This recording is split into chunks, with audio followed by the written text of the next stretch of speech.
విషయాన్ని ఇక్కడ నేను ప్రస్తావించదలుచుకున్నా. ఈ ఆరోపణల పరంపరలోనే కొత్తగా చంద్రబాబు నాయుడు గారు చేసినటువంటి ఆరోపణ ఇది. ఎంత భయంకరమైనటువంటి ఆరోపణ అంటే, శ్రీ తిరుమల తిరుపతి దేవస్థానం శ్రీవారు వారి సన్నిధిలో తయారయ్యే లడ్డూలో కల్తీ ఉంది, ఆ నూనెలో కల్తీ ఉంది, ఆ నెయ్యిలో కల్తీ ఉంది, అది ఒక అంశం. ఆ లడ్డూకు వినియోగించేటటువంటి ఇంగ్రీడియంట్స్లో కల్తీలు ఉన్నాయి, అది ఒక అంశం.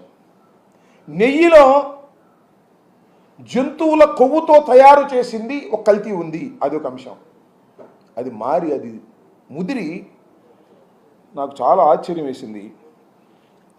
ఈనాడులో రాశారు నిన్న, పెద్ద ఎత్తున కల్తీ, పంది కొవ్వు, గొడ్డు కొవ్వు, చేప నూనె ఉన్నాయని నిర్ధారణ చేయలే వాళ్ళే. వాళ్ళు రాసింది కూడా చెప్తా. జగన్మోహన్ రెడ్డి గారి హయాములో తిరుమల తిరుపతి దేవస్థానం మహాప్రసాదమైన లడ్డూ తయారీ వినియోగించిన నెయ్యిలో పంది కొవ్వు, గొడ్డు కొవ్వు, చేప నూనె వంటివి కలగలిసి ఉండవచ్చుననే అనుమానాన్ని గుజరాత్కు చెందిన నేషనల్ డైరీ డెవలప్మెంట్ బోర్డ్ కాఫ్ లిమిటెడ్ సంస్థ వ్యక్తం చేసినట్లు తెలుగుదేశం పార్టీ తెలిపింది. వాళ్ళు ఏం వ్యక్తం చేశారు? అనుమానం ఉందని చెప్పారని వాళ్ళే రాశారు. ఇది ఉన్న విషయం. దీన్ని నాకు అర్థం కావటం లేదు. ఇంత పెద్ద ఎత్తున చర్చకు చంద్రబాబు నాయుడు గారు ఎందుకు పురిగొల్పారు? నిజంగా లడ్డూలో కానీ, ఆ నెయ్యి తయారీ చేసే వాళ్ళలో కానీ ఏదైనా కల్తీ కలిస్తే అది పూర్తిగా నిరూపణ అయిన తర్వాత యాక్షన్ తీసుకోవాలి. మధ్యలో చెప్పాల్సిన అవసరం లేదు. నేను ఇక్కడ ఒక విషయాన్ని చెప్తా. చంద్రబాబు నాయుడు గారు ఎప్పుడు ప్రకటించారు ఇది? మొన్న ఎన్డీఏ ఎమ్మెల్యేల సమావేశం, జనసేన, తెలుగుదేశం, బీజేపీ అందరు ఎమ్మెల్యేల సమావేశం సందర్భంగా మాట్లాడినప్పుడు ఆయన ఒక మాట అన్నాడు. జంతువుల కొవ్వుతో తయారైనటువంటి నూనెను తిరుమల తిరుపతి దేవస్థానపు లడ్డూలో ఉపయోగించారు, ఎంత అన్యాయం అన్నారు.